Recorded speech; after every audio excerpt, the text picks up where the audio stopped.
Assalamualaikum warahmatullahi wabarakatuh. Apa kabar semuanya? Semoga kita semua diberikan kesehatan dan kebahagiaan. Jangan lupa untuk selalu menerapkan protokol kesehatan, yaitu 3M, memakai masker, mencuci tangan, dan menjaga jarak. Harapan kita semua, semoga pandemi ini segera berakhir.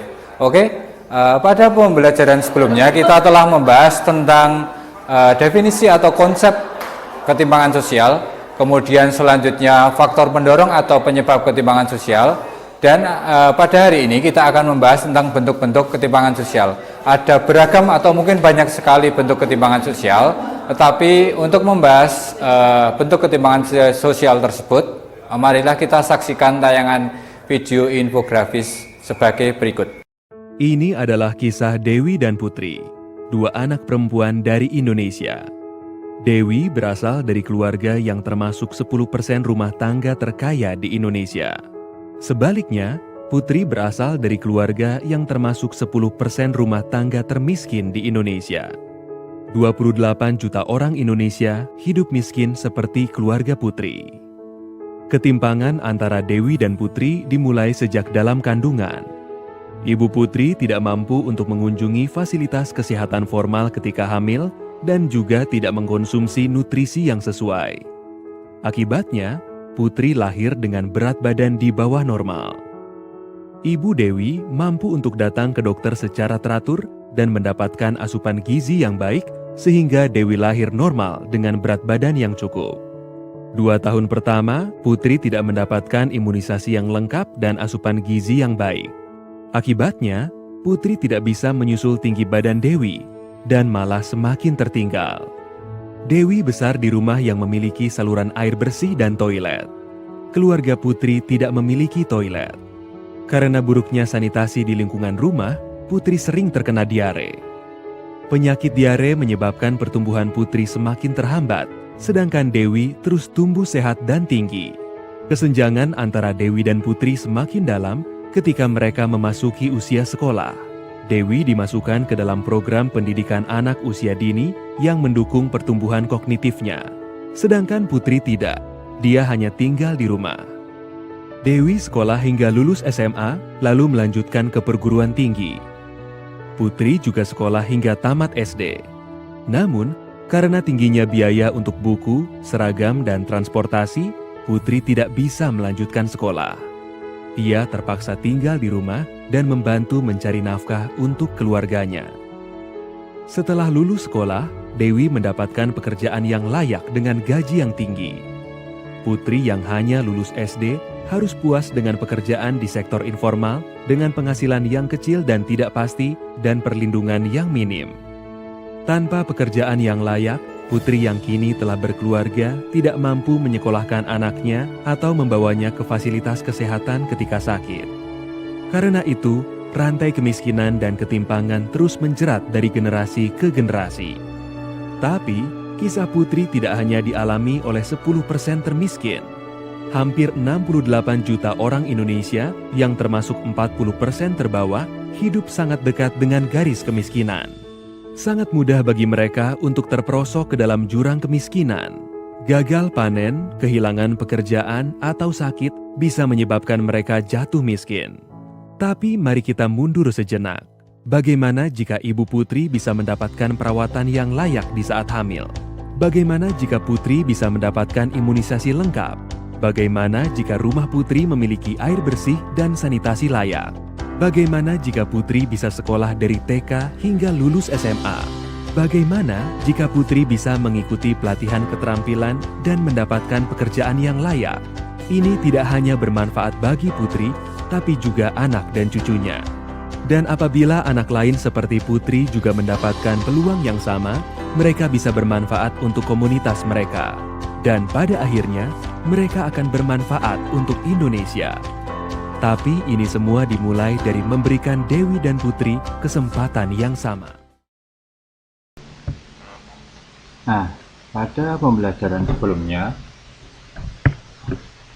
kita telah mempelajari tentang definisi atau konsep tentang ketimpangan sosial.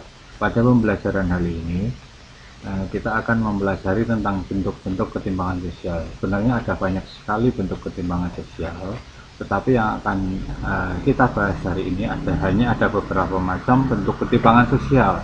Yang pertama, ketimpangan ekonomi, yaitu ketimpangan antara golongan kaya dengan miskin. Yang kedua, ketimpangan antara pemilik modal dengan buruh, atau istilahnya borjuis dan proletar. Yang ketiga, ketimpangan pembangunan, terutama ketimpangan pembangunan antara desa kota, ketimpangan pembangunan antara Jawa dengan luar Jawa, dan ketimpangan pembangunan antara daerah perbatasan dengan non perbatasan. Yang keempat, ketimpangan kesempatan dalam hal ini adalah kesempatan dalam memperoleh pekerjaan, kesempatan dalam mengakses pendidikan, dan kesempatan dalam pelayanan kesehatan. Yang kelima, ketimpangan budaya. Di sini yang akan kita bahas tentang ketimpangan budaya lokal dengan budaya global. Sebenarnya ketimpangan budaya ini tidak hanya antara ketimpangan budaya lokal dengan budaya global, tetapi termasuk juga cultural lag, culture shock, dan lain sebagainya. Yang terakhir yang akan kita bahas adalah tentang ketimpangan gender. Oke, mari kita bahas satu persatu tentang ketimpangan tersebut. Yang pertama, ketimpangan ekonomi antara golongan kaya dengan miskin. Jika diperhatikan di gambar tersebut, mungkin sudah jelas sebelah kiri itu rumah non permanen dengan atap hijau. Yang sebelah kanan itu rumah yang menurut saya sudah sangat mewah, 2 lantai, dan itu menggambarkan rumah golongan kaya. Perbandingan kedua kondisi tersebut dapat disebabkan oleh faktor pertumbuhan masyarakat menengah ke atas yang menanjak naik atau semakin naik, antara krisis global, rendahnya tingkat pendidikan, mental miskin yang dimiliki masyarakat. Yang kedua, ketimpangan antara pemilik modal dan buruh, atau istilahnya pemilik perusahaan dengan karyawan. Mengapa ketimpangan pemilik modal dan buruh dapat terjadi?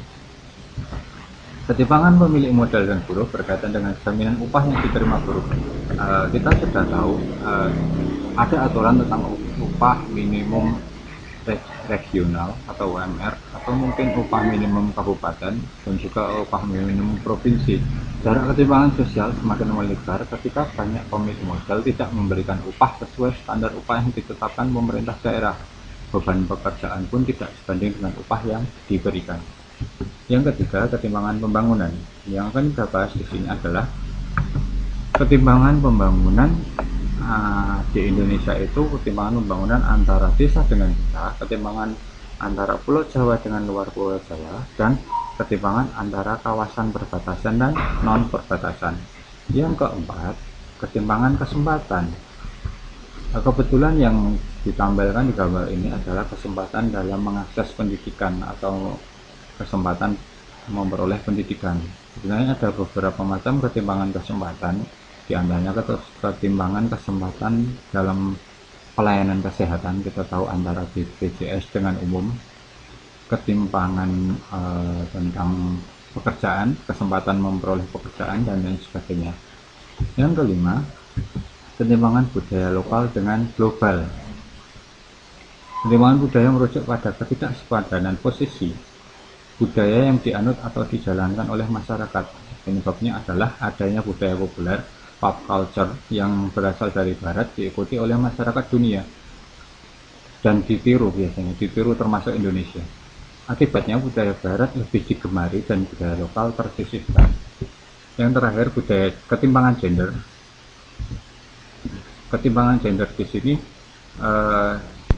dapat menyebabkan marginalisasi perempuan, stereotip gender, subordinasi perempuan, kekerasan, dan beban ganda, terutama pada perempuan.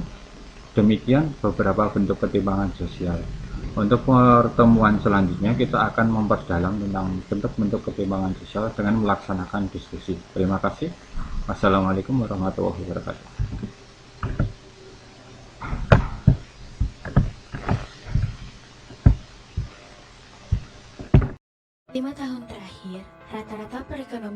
Indonesia tumbuh di atas 5%. Jauh di atas rata-rata pertumbuhan ekonomi global sebesar 3%. Namun saat bersamaan, laju ketimpangan kian pesat dan ketimpangan antara yang kaya dengan yang miskin semakin lebar. Merujuk pada Susenas tahun 2013, ketimpangan kian lebar.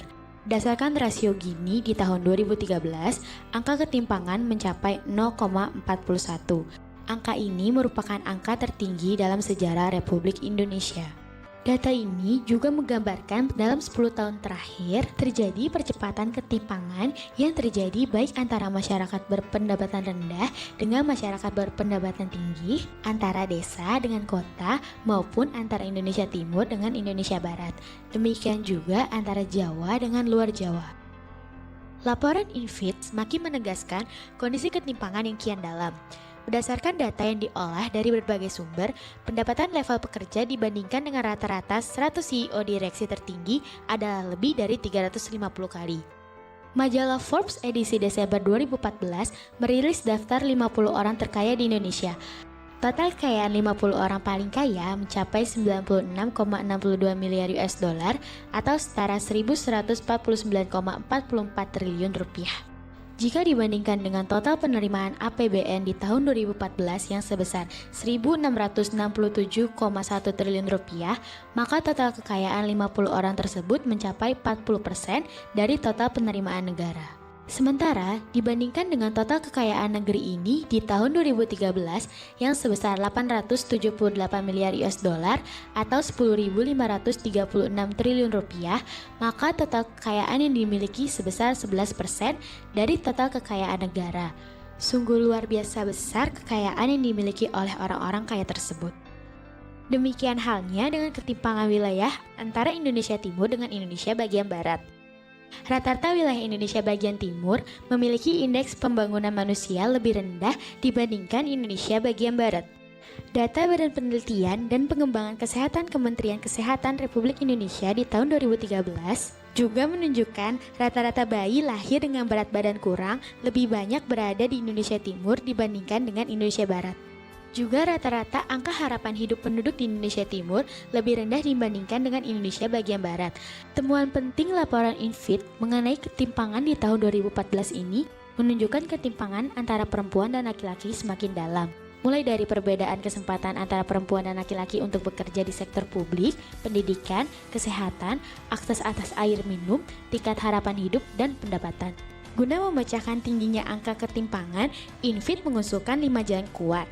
Pertama, pemilikan bersama pekerja atau employee ownership, yaitu model pengelola perusahaan yang unggul dan bertujuan meraih laba, namun di saat bersamaan perusahaan dimiliki pekerjanya. Kedua, Jaminan Tunai Indonesia atau JTI merupakan jaminan sosial tunai tanpa syarat dan bersifat universal bagi semua penduduk Indonesia, terutama kepada 3 lapis penduduk, yaitu perempuan, kaum lansia, dan kelompok penyandang cacat. JTI diberikan sebagai hak dan bukan belas kasihan negara kepada warga miskin. Ketiga, menerapkan pajak progresif dengan kebijakan, profil pajak harus sesuai dengan profil ekonomi Indonesia. Keempat, layanan kesehatan untuk semua. Kelima, pendidikan untuk semua termasuk pendidikan tinggi.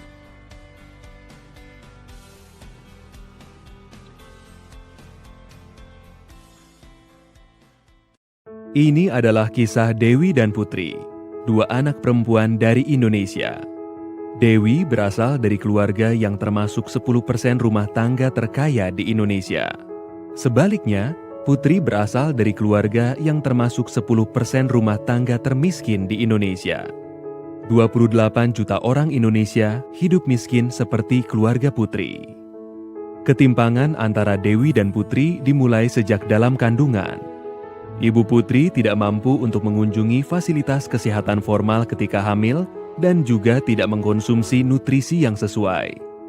Akibatnya, Putri lahir dengan berat badan di bawah normal. Ibu Dewi mampu untuk datang ke dokter secara teratur dan mendapatkan asupan gizi yang baik sehingga Dewi lahir normal dengan berat badan yang cukup. 2 tahun pertama, Putri tidak mendapatkan imunisasi yang lengkap dan asupan gizi yang baik. Akibatnya, Putri tidak bisa menyusul tinggi badan Dewi dan malah semakin tertinggal. Dewi besar di rumah yang memiliki saluran air bersih dan toilet. Keluarga Putri tidak memiliki toilet. Karena buruknya sanitasi di lingkungan rumah, Putri sering terkena diare. Penyakit diare menyebabkan pertumbuhan Putri semakin terhambat, sedangkan Dewi terus tumbuh sehat dan tinggi. Kesenjangan antara Dewi dan Putri semakin dalam ketika mereka memasuki usia sekolah. Dewi dimasukkan ke dalam program pendidikan anak usia dini yang mendukung pertumbuhan kognitifnya. Sedangkan Putri tidak, dia hanya tinggal di rumah.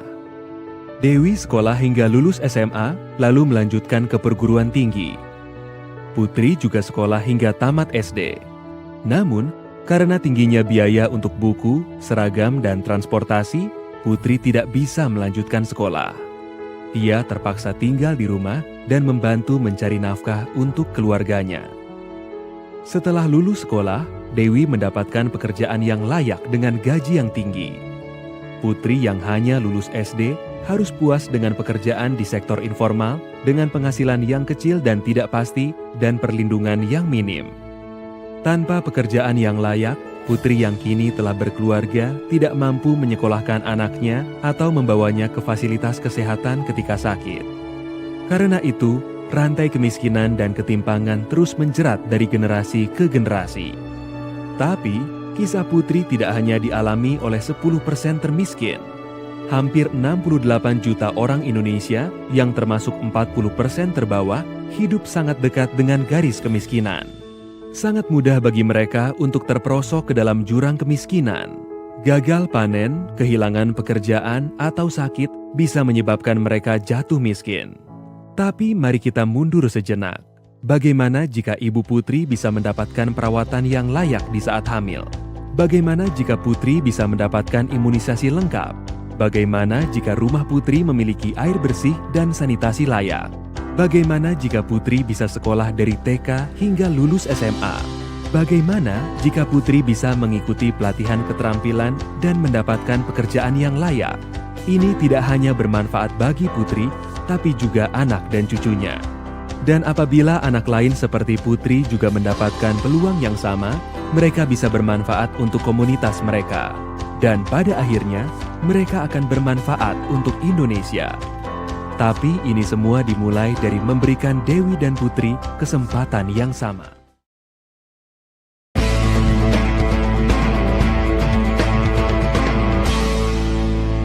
Keterbatasan dan ketidakmerataan prasarana dan sarana pendukung investasi sebagai salah satu kendala utama dalam penanaman modal di kawasan kerjasama ekonomi subregional, khususnya yang berada di kawasan timur Indonesia.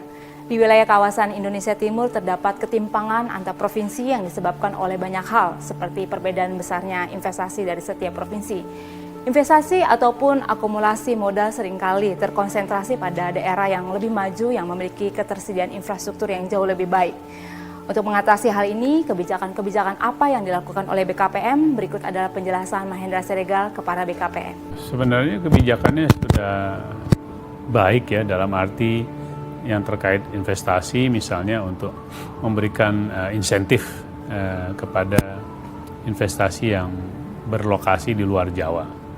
Dari segi industri yang sama, biasanya kita berikan insentif pajak ataupun non pajak yang lebih besar kalau itu berlokasi di luar Jawa.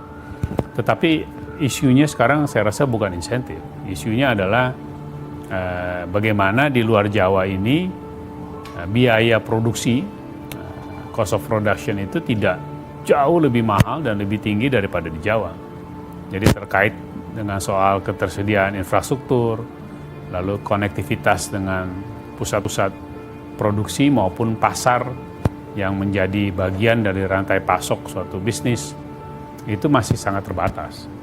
Jadi kita mau pakai insentif segala macam pun, tapi kalau pada akhirnya para investor, dunia usaha harus mengeluarkan biaya produksi yang berlipat ganda di luar Jawa, ya tentu tidak mudah bagi mereka. Nah, sebagai contoh saja kita lihat, misalnya kalau di beberapa lokasi tertentu atau provinsi tertentu yang secara umum infrastrukturnya dan juga konektivitasnya sudah lebih baik di luar Jawa, nah itu sudah agak beda. Kita lihat misalnya Sulawesi Selatan, ya, kita lihat lagi Kalimantan Timur, Sumatera Utara, itu relatif tidak berarti ideal, tapi relatif infrastruktur dan kondisi konektivitasnya lebih baik, itu sudah lain. Tetapi kalau sebagian besar dari kawasan timur, persoalannya di situ. Kalau kemudian investor harus mengeluarkan ekstra investasinya untuk membangun infrastruktur, tentu mereka akan berhitung ya. Walaupun dapat fasilitas pajak yang lebih ringan, tetapi mungkin tetap akan tidak menutup biaya ekstra, mengurangi high cost yang harus mereka tanggung kalau berlokasi di daerah jauh dari konektivitas dan infrastruktur tadi. Demikianlah investment indikator kali ini. Sampai berjumpa di episode berikutnya dan salam Fibis.